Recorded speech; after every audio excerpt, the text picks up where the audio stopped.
To all the Zutara shippers out there, I'm just gonna say this one time and one time only. Stop it. Get some help. No, I'm just kidding. I'm just kidding.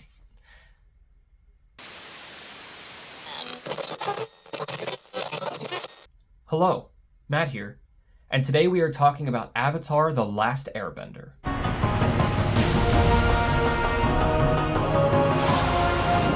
Avatar: The Last Airbender is the Nickelodeon animated series following Aang, the world's last airbender, as he masters all four elements to defeat the tyrannical Fire Nation. It stars Zach Tyler Eisen, Mae Witman, Jack Sena, Dante Basco, Michaela Jill Murphy, Gray DeLisle, Mako Iwumatsu, and Mark Hamill. Ooh, we are finally here, guys. The live action show has finally come out.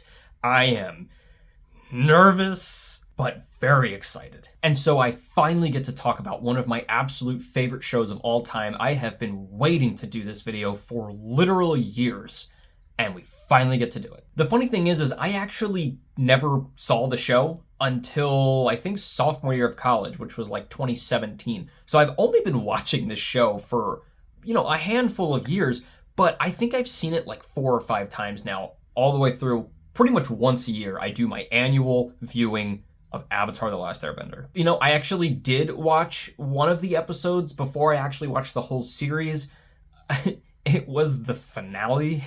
That's rough, buddy. It was literally the last episode. And that is not the first time I've done this with a show. I did that with The Office as well. What is wrong with me? But I have to do my viewing once a year because holy crap, every single episode of this show is just so good. Well, almost every episode. And I work in the shop. That's why they call me Shoe. Look, it's the Great Divide, the biggest canyon in the Earth Kingdom.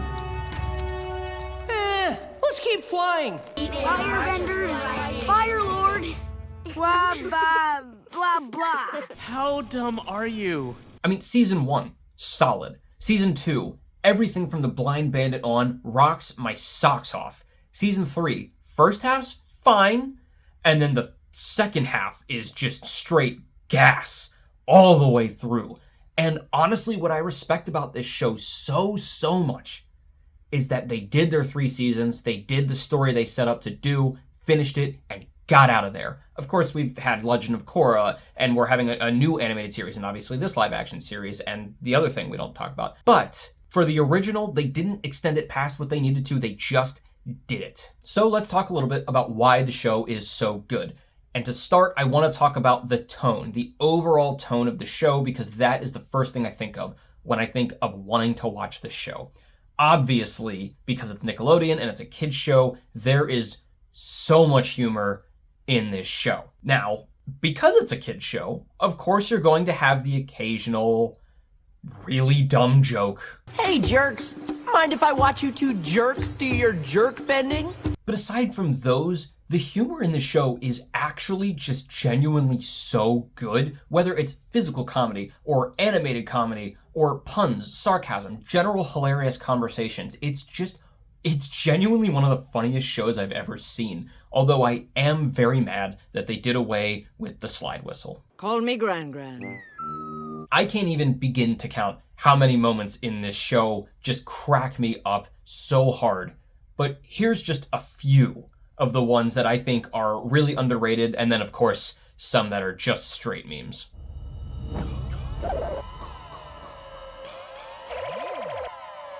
Drink cactus juice. It'll quench you. Nothing's quenchier. It's the quenchiest. So there I was, and I was like, it was real. What are you old gas bags talking about? Well, hello there. Hello. No, I am sick of this guy always mouthing off and telling me what to do. Oh, you don't like it? Well, let's go right now. Well, are you guys gonna come to Omashu with us? Nope. Okay. Lemur! Dinner. Is that egg custard? I didn't see you get hit with the tongue. No, she's crazy and she needs to go down. Sokka? Oh, you're still sleeping, huh? Secret tunnel! Secret tunnel! I release a sonic wave from my mouth.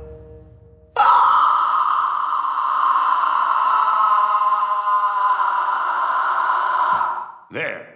I got a pretty good look at you.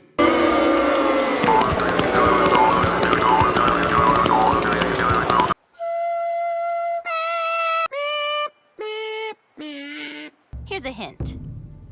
I must find the Avatar to restore my honor. The lotus tile was in my sleeve the whole time!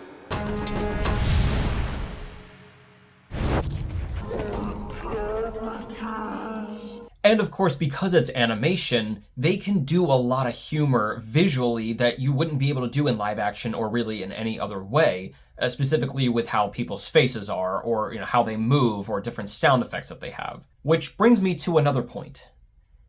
Is this show an anime? I really can't say, but yes. Now, with all that being said about the humor, what really puts this show over the top is its seriousness. A lot of the gravity that comes with the show and a lot of the depth that comes with it. There are some incredibly dark things that happen during this show, especially considering it's a kid's show. I mean, you got death, murder, war, genocide, war crimes, controlling people against their will, guilt, shame, all of it. And actually, it's kind of a masterclass in how to show all of these really serious and horrible and tragic things without going into so much of the gory details or violence like, say, Game of Thrones has to do, or Breaking Bad. And in fact, sometimes that actually makes for an even more emotional result, considering it's implying something, or you have to piece it together or use your imagination about what happened. And I think what it really comes down to is that this show, even for being a kid's show, and especially for being a kid's show, is so mature. The themes that they go into, there's so many of them: environmental, political, spiritual, war, family trauma and boundaries, friendship, honor, good versus evil, and the gray areas in between. And they weave these themes into the plot and the narrative of each episode and the show as a whole just so smoothly and so beautifully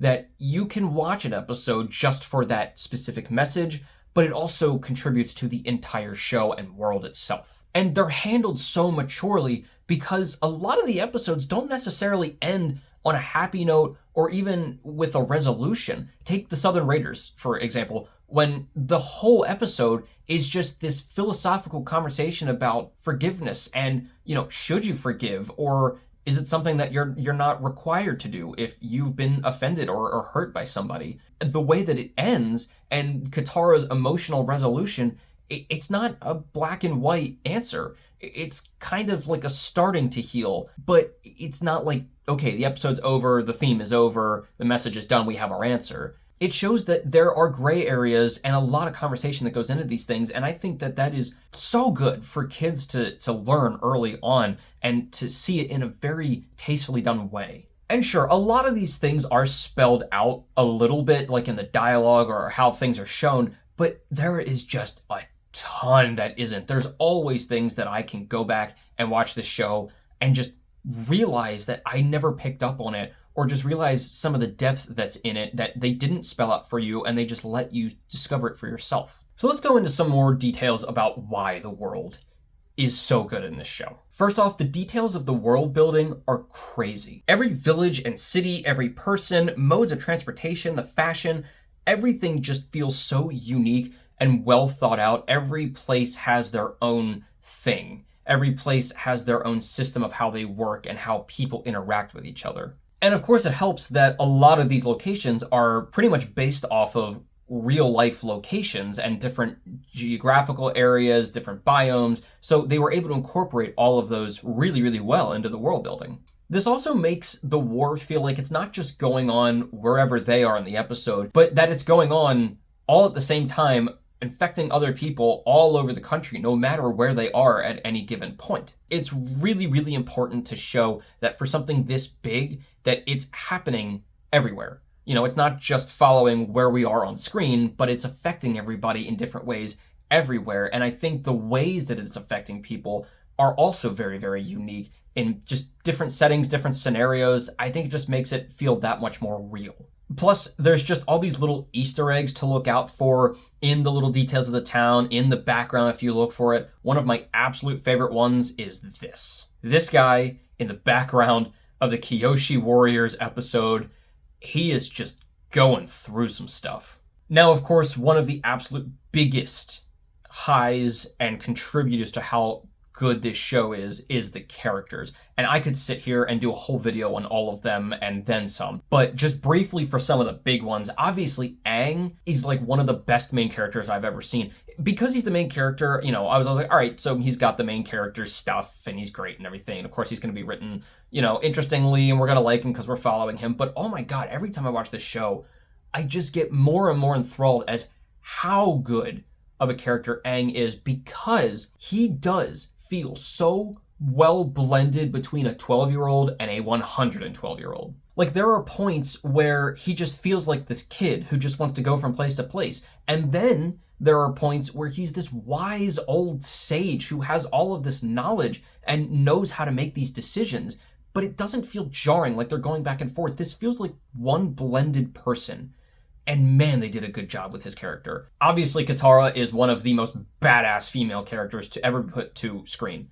I absolutely love her. Her passion for saving people and helping people, her fighting style, everything about her as a character is just incredible. And I love that also she's not perfect. Obviously, I love that for all of these characters, they're not perfect. But you could, like, she has these major flaws. She gets really impassioned about things to the point where it might actually be dangerous. Or, you know, she gets angry and frustrated about certain things. But again, it's because she cares. I love that Sokka and Toph are kind of these subvert your expectation characters. Sokka being the one who starts out as the sexist alpha male guy, and he can just do war, and that's what he's going to do, and that's his life.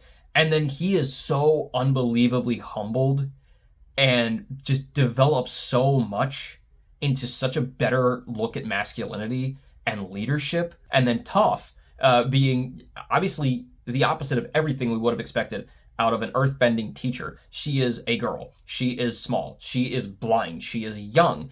Everything about that. Somebody said that if they made Avatar today, people would call her character just woke bullshit. And it's absolutely true that they would say that. But, you know, it was made about 20 years ago. Whew. And so luckily we were able to get this character without all of that ish that people would say about it, because, oh my God, she's one of the best. I actually didn't like her at first because of her tood, but she's one of the best characters, man. One of the best. One of the things that they do the best about these characters is incorporating them into the group, blending them together, not taking away their personality, but having their personalities congeal into one big, strong team. Obviously, when it comes to character arcs and development, Zuko is one of the best of all time. I don't even need to go into the details. There have been plenty of people who have done that, and I'm sure that there are videos out there, so many videos out there that could explain it and analyze it far better than I ever could. But Zuko is just absolutely, utterly one of the most amazing characters. Iroh is my spirit animal and my comfort in everything. Do I even need to talk about Iroh? Iroh's just like the best ever. Whatever you do to that spirit, I'll unleash on you tenfold. Let it go now! And finally, Azula. I never thought I could be genuinely scared by an animated character, but she is genuinely terrifying. And sometimes, yeah, I actually fear her more than Ozai. And it's kind of insane when you remember that she is 14. And sure, yes, her descent into kind of insanity probably could have been built up a little bit more. I think if they had shown her interacting with Ozai a little bit more and seen that she was more inferior to him and kind of seeing her in that lower status at some points, I think that could have helped build it up a little bit more smoothly, because it does kind of come in at the end very, very quickly. And, you know, there's only like maybe one or two tiny nitpick critiques that I have about Avatar, and both of them come at the end of the series. Her character up to that point is just amazing. It's just a show that shines in character development and growing with these characters. You watch them as they grow up and mature, and you don't even realize it until you look back and you see from episode 1 to episode 60 everything that they've gone through. And I love that they have comparisons of characters and they have foils, and you see that in episodes like The Storm or The Avatar and The Fire Lord. And you see that like Aang and Zuko specifically are kind of two sides of the same coin. Also, I just want to mention, it took me absolutely way too long to realize that the boulder is just Dwayne "The Rock" Johnson. The boulder feels conflicted about fighting a young, blind girl. No, no, no, no!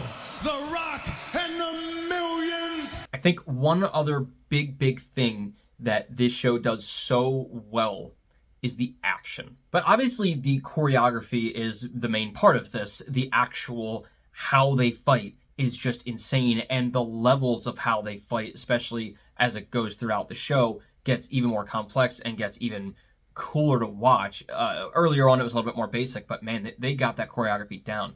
But it's not just the choreography.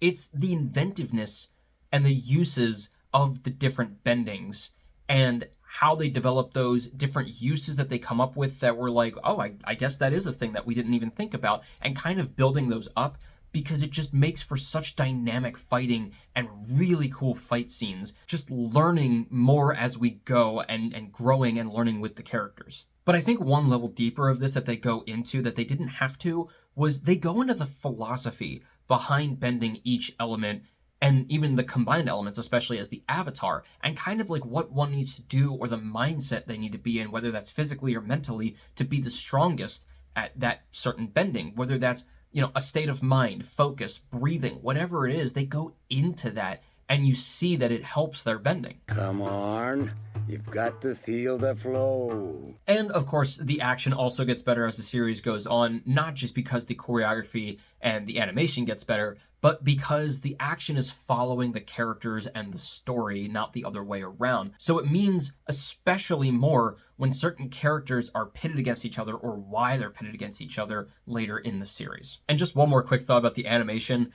I think that the animation definitely improved. As far as I know, I think at the beginning of the series, they had two different animation studios they were going back and forth between, and then they kind of stuck to one, and thank God that they did, because some of those early episodes just, they feel so weird.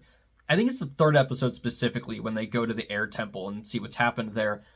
The animation of those characters is just odd. Aang kind of looks sort of like a girl, and I'm not really sure if that is what inspired Aang being played by a girl in the Ember Island players later on, but if so, that'd be pretty funny. Now, I did say I had one other nitpick other than Azula's descent into insanity, and that is, for me, that at the end, Aang, when he comes up with this, notion that he doesn't want to kill the Fire Lord, at first I wonder, well, what were you going to do before?